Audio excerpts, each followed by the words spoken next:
Welcome back, everybody, to the OPT Network. This morning, we're talking about grief. And sadly, grief has no season and grief does not discriminate.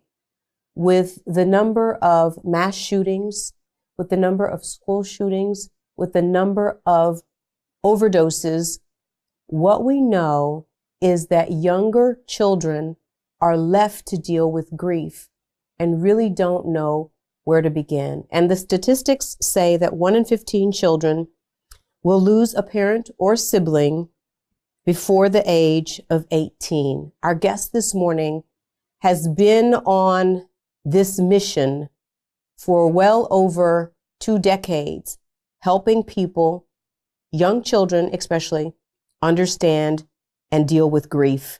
Her name is Vicki Jay. She serves as the CEO of the National Alliance for Grieving Children.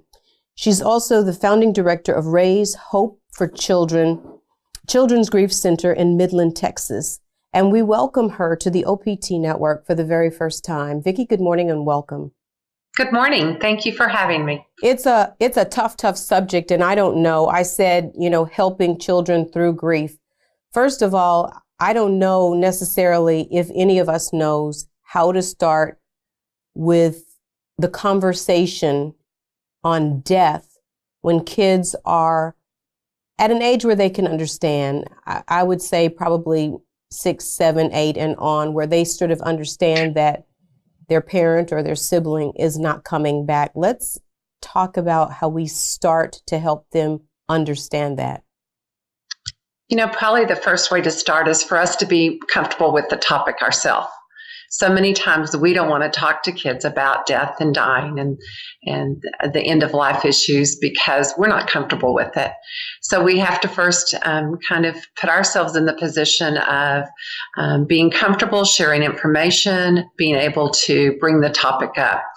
As you said, kids have a different understanding of death depending on their age, developmental age. But what we do know is that no matter how old you are, you grieve the loss. So even babies can grieve the loss of someone they love. They handle it different than we do as adults. But how you start that conversation is you sit down and you visit with the child in a comfortable setting with someone they love and trust, to be as honest and open as you can. Unfortunately, sometimes kids are the forgotten mourners because we want to think that they're resilient. We want to think that they don't understand, so therefore they don't need to know. And when we don't help them understand and fill in the blanks, they fill in the blanks with their imagination. And their imagination is so much worse sometimes than reality. So it's very important that we make a decision to help kids understand with true facts at age appropriate level. And that means using real words. Right. And so we look at some of the deaths that have happened where there may have been a drowning or the sibling was lost. A lot of adults are afraid to broach the topic of death because of their own grief, because of their own guilt, because of their own issues.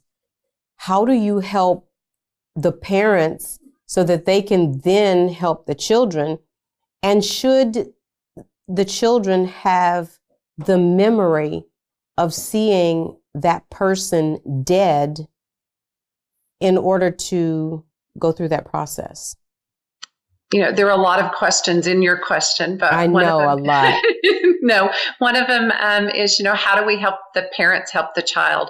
And very often that is the work that we do across the nation is we help those who support the kids directly be more comfortable and have the tools and be equipped to help the child. We have our own grief issues that we bring to the table when we're working with a child. And so however we've dealt with those sometimes comes forward in the way that we handle it with kids. The other question that you ask is about, if a child has seen a body, what do we do, or how does that affect his end of life? And of course, that's so age appropriate, age related. But many times when you ask what's the worst kind of death, somebody will say it is an expected death, an unexpected death, a time when we saw the body, a time when we didn't get to see the body, a time when the body wasn't available. And so there's no perfect way to have that closure at end of life. If a child has seen a body, we even talk about before they see the body. Let's say it's a funeral setting and they go to the viewing or open casket or whatever might be in their culture or their family, that they're prepared beforehand, that they're there with a person that they can trust to help understand. And most importantly, after a child has an experience, we need to talk to them after the fact, because that's when they have questions they didn't even know that they had. So for instance, when you have a visit with a child at night, asking them what the best and the worst part of the day, the something they're worried about, something they're excited about, that's when it comes to the top, and you'll find out what's really going on in their head.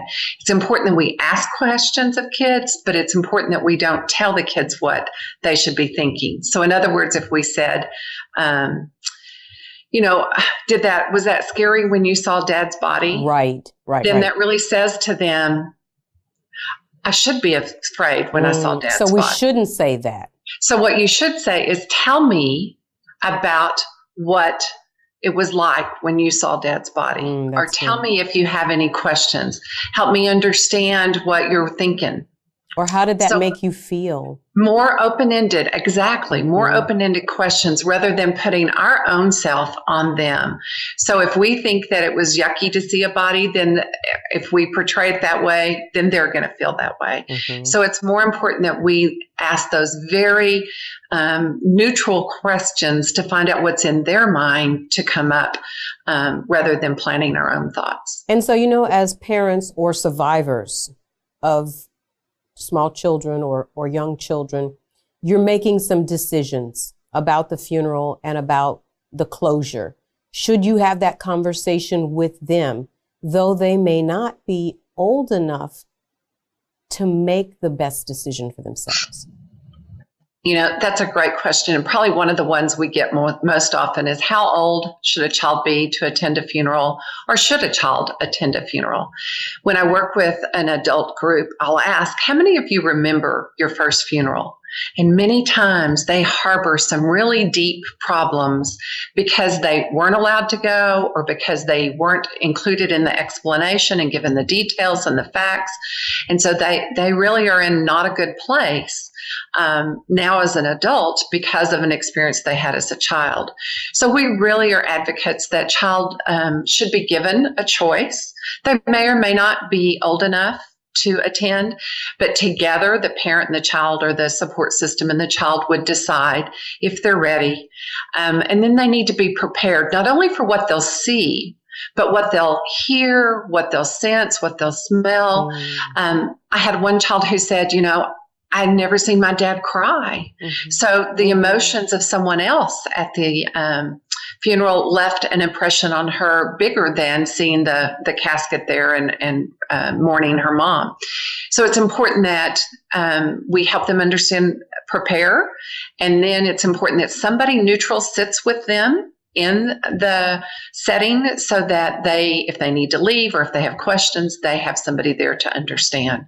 I really am an advocate for having kids go to funerals long before it's someone they love. So the man next door, the lady in the choir, the bus driver, somebody, while you can be there to help them understand it. So then when it becomes somebody they love, it's not their first experience, and they have a better understanding of the death and dying and after that process. Sure.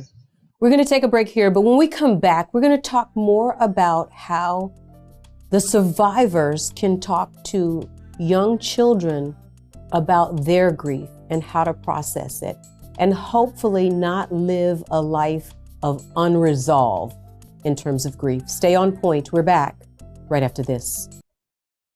Welcome back, everybody, to the OPT Network. This morning, we're talking about grief and how to help our smallest people in grief, children, and where they are in their process. Have we discussed it? Have we really done all that we can do to help them through? Well, our guest this morning is Vicki Jay, and she is the CEO of the National Alliance for Grieving Children.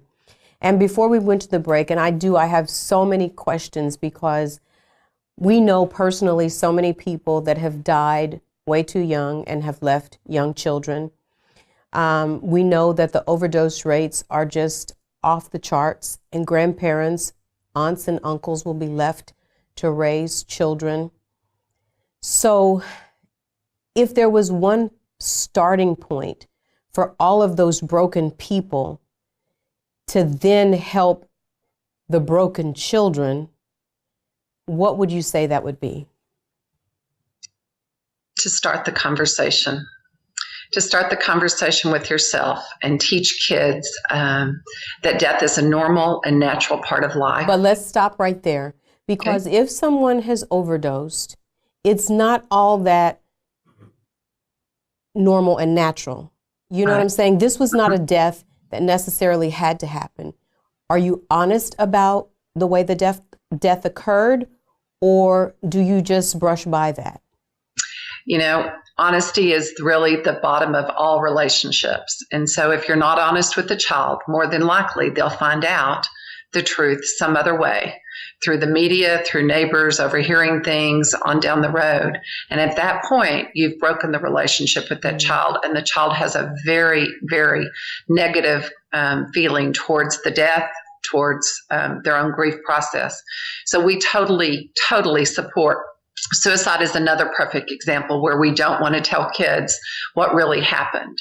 We're not a proponent that you tell kids everything that happened. They don't need all the gory details and all the little facts, but anything you say should be true.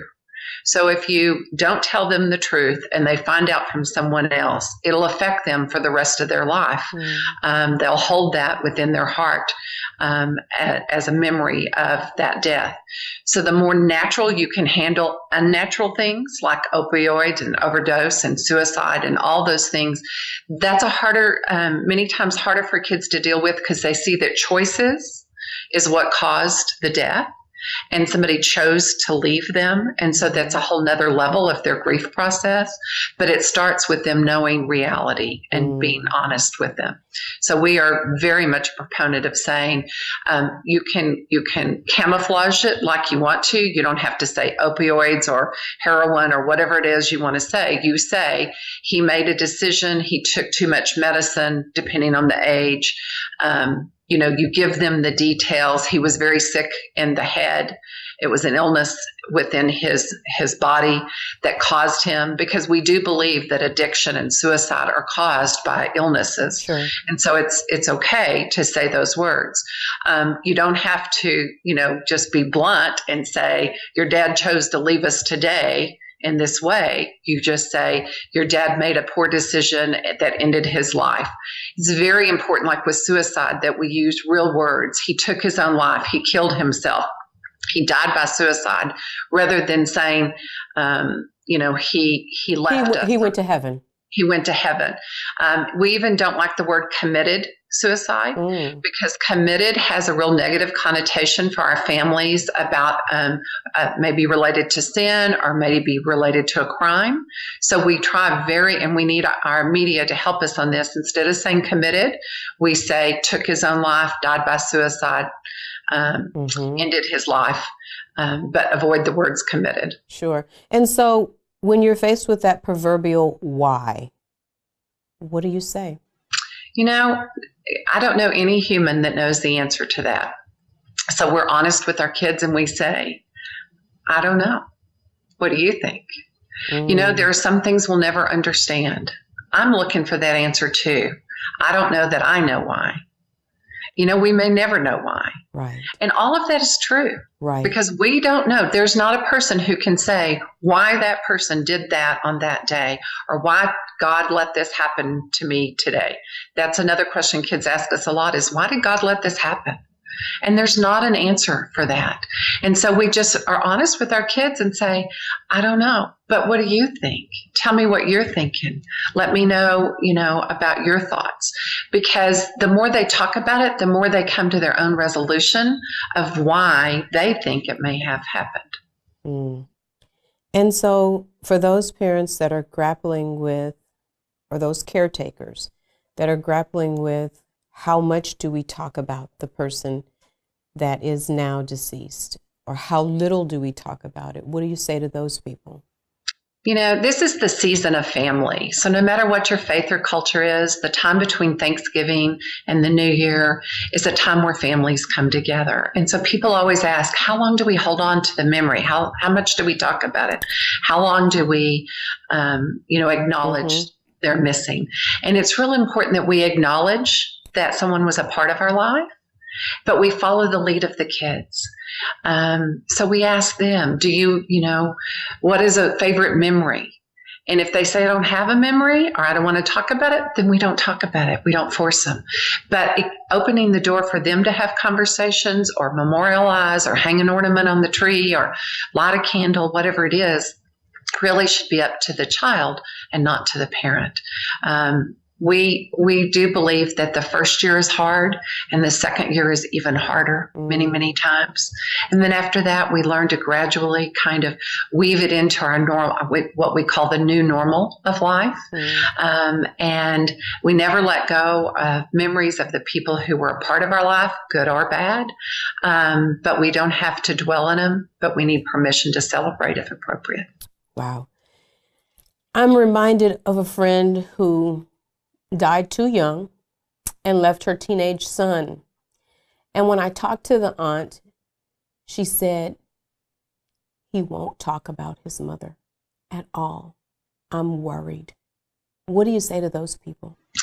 As long as you're giving them opportunities to talk, and again, talk about life. What are you worried about? What are you thinking about? What's a good memory and not so good memory will bubble up if they really do need to talk about it. And if they don't talk about it, it doesn't mean they're not thinking about it. It doesn't mean they don't love or honor that person. It just means kids' natural tool is not talk. For you and I, we talk. You and I have been talking today. It's pretty natural for us. But for kids, many times they do the work of grief. So they do their grief work in bouncing the heck out of that basketball on the court, playing their music that really speaks to their heart and their mind, doing some artwork and writing poems. And, they do the work of grief differently than we talk about grief. So just because a child's not willing to talk about it doesn't mean, number one, you don't continue to give him opportunities. And number two, you don't force him to talk about it. If he needs to talk, it'll come. We really think that grief needs, it's called a ministry of presence. As long as you're sitting beside that child, you're offering to listen to that child and be open to whatever he needs to talk about, then you're really being that supportive adult he needs. When he's ready to talk, he will. Good stuff. We're going to get a break here, but when we come back, we're going to tell you more about the National Alliance for Grieving, how you can connect, and how you can start walking through the process of grief. Stay on point. We're back right after this. Welcome back, everybody, to the OPT Network. Our guest this morning is Vicki Jay. She is the CEO of the National Alliance for Grieving Children, or NAGC. And this morning we're talking about how the adults, the leaders, the teachers, the people in our community help our youngest in grief, our children. And before we went to the break, we were just talking about where people that are helping need to be. And here's one thing that I think, with all of the video games, with all of the animation that we have today, sometimes young people, especially teenagers, can forget the finality of death. Talk about how we help teenagers that certainly are not that greatly open to talk. You are so right. There's so many things in our life that don't lead to understanding the permanence of death. I truly believe that many times teenagers who take their own life, for instance, really didn't intend to be dead forever. They made a rash decision in a brief moment that obviously was a permanent situation. So the more we can talk openly about death and suicide among our teens. So many times we're afraid to bring the topic up We don't want to talk about it. I had a school that the principal took down the piece of paper where all the kids were signing a RIP or whatever, talking about that child who took his own life. And when I asked the principal about it, he said, I didn't want them to be thinking about that all day. And the real question is, they're going to be thinking about it all day. So do you want them to think alone, or do you want them to think supported? And it's so much better on all these issues that our communities are facing if we come together as a community and talk about it. That's what helps teach our kids that death is permanent, that, we shouldn't just get all the publicity about the negative. We need to be talking about the positive things our kids do equally, but not avoid the negative. Our kids, teens, they're in the middle of trying to decide who they are, looking for the meaning of life. And so when they have a death that they've experienced close to them, they add that to their cache of information, and they try to make sense of it. And so we need to help them make sense of it. And teens often appear as if they don't want our help and they don't need our help, but that's because their real goal right now is independence. So rather than teaching or telling them what they should be doing, let's walk beside them and let them talk to us and let them teach us about what's inside their head so we can better learn how to support them through the loss. And isn't that hard, though, for some parents, especially when it's hard to get kids to open up in the first place? Absolutely. Absolutely. It's not an easy thing for anybody to do, but, out of love and honor, we stick with those kids and, again, stay by their side, be there for them, and just give them many opportunities to talk about it. And at some point, they're going to open up, and they may just spill out. What we know about grief is that we stuff it inside a lot. Our culture teaches us how to mourn what's expected, but we're not very good about embracing grief. But as long as we keep stuffing it down, at some point, it's going to come out. And I think that comes out in our teens, sometimes in poor choices and bad behaviors and those challenges that they make in life. Many times go back to not knowing how to process what they've had happen already. Mm-hmm. So if you could give tips, if you will, and it almost sounds small, but I think it's important. If you could give caretakers tips on helping children grieve, what would be your best 3 tips? The word permission comes to mind, giving the adult permission to talk about it, giving the child permission to grieve. So many times after a funeral, we've sent the kids outdoors while we do the work of grief. We need to invite them into the process of grief, giving them permission to be a part of it. And then equipping both the child and the adults in their life with information and tools to be able to have those conversations. And then the third thing is to know that it is natural and normal and it's part of life. It's not going to go away. There's not a time limit. There's not a right or wrong way to do it. It's just something that it's a process and a learning curve for all of us. But the stronger we can embrace grief and loss, the stronger person will be on the other side. You talked about the principal who took down where all the kids had signed. And I had spoken to a parent that lost her husband. And of course, sadly, after we lose someone that we love, life goes on. You have to go back to work. The kids have to go back to school. And over time, she saw some behaviors in her child.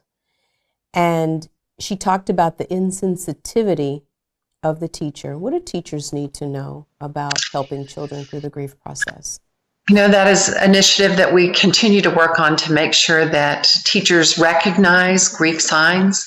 Many times a distracted child, a child that acts out, a child that, changes behavior, is looked at as an academic problem, a behavior problem, and it's not really analyzed to see if oh, wait, could this have to do with a loss or change or some situation in the family that is causing the child to act like that? So, we just try to teach our teachers and all the people that work directly with kids that if a child changes, if they were outgoing and now they're quiet, if they were a good student, now they're not, if they were not a behavior problem, now they are, if they've changed from who they were, then rather than decide that that's their goal today was just to upset you as a teacher or a caregiver, they're dealing with stuff inside, and we need to look deeper. We have a lot of school initiatives going on, trying to make grief-sensitive schools, trying to help train teachers to identify what is grief and loss versus other issues. Mm-hmm. And for people who want to connect with the National Alliance for Grieving, what's the best way to do that, and what resources are available? The NAGC is a membership organization comprised of members across the U.S. who have direct services. So you can go on our website, it's childrengrieve.org, or just Google National Alliance for Grieving Children. There's a tab there called Find Support. You click on your state and you find different grief centers and programs that offer bereavement support to kids and their families. There's also right now there's a holiday toolkit on there. Holidays are so hard. Like I said, no matter what your faith or culture is, it's a hard time of the year. So there's a holiday toolkit with some actual tools that you can use in your family setting during the season of family. There's research. There's just a wealth of information. We also have once a month education and webinars and on and on and on and on. So what I would say is, number one, go to the NAGC website, Children Grieve. Number two, look in your own community for bereavement support through hospices, schools, and grief programs. Don't be afraid. How important is it for people to get help? I can't even find words that tell you how important it is. We have so many examples in our world where things have gone wrong because someone didn't deal with grief at the time. There was a recent school killing, and comes out that the person who was the shooter had tons of unresolved grief. Mm. We have people on death row that have unresolved grief. So it is so important. It forms who we are, and it is important for all of us to acknowledge that grief is a part of our life and to do something about it in order to be healthier communities. Our world is so much different than it was 50 years ago. Our kids are grieving so many different things and so many huge issues as communities, as individuals, as families, that there are no words to say how important it is to get help. And what we need to know is that don't be afraid. It's not a sign of weakness or anything to ask for help. It is a sign of strength that you recognize that you need something more than you can give yourself. Vicki Jay, you have been absolutely phenomenal. Thank you for your ministry, and thank you for the work of helping all through grief. Thank you. I appreciate it. And this is National Children's Grief Awareness Month, so if we all recognize that this is an important need, then indeed our kids do grieve and they need our support. There you go. Vicki Jay has been our guest, National Alliance for Grieving Children. She is the CEO. Stay on point, everybody. We're back right after this.